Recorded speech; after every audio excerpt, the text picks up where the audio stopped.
Minungkahi ng Eco Waste Coalition na magpatupad ng mas mahigpit at makatotohanang aksyon ng pamahalaan mga produktong nagtataglay ng pandikit na may nakahihilong amoy.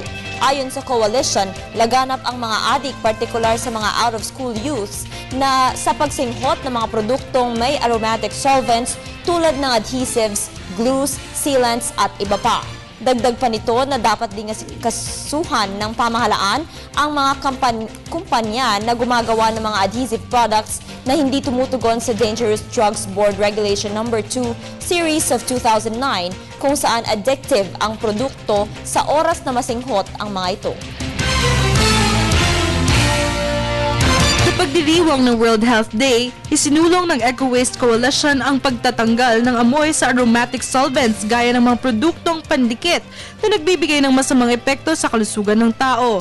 Naitala ang mataas na bilang ng out-of-school youth at mga taong lansangan na gumagamit ng nakaka-addict na solvent.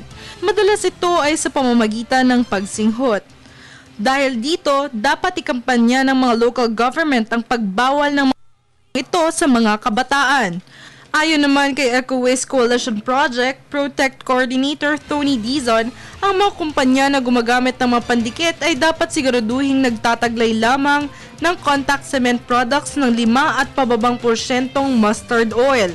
Inaasahan na ipapatupad ng gobyerno ang mahigpit na pagsusuri ng produkto kasabay ng pag-ban nito sa mga kabataan. Sa paraan na ito, inaasahan ring bumaba ang bilang ng mga adik dito kasabay ng paglunsad ng mabuting kalusugan lalo na sa mga kabataan. Para sa Telebisyon ng Bayan, Jackie Sai.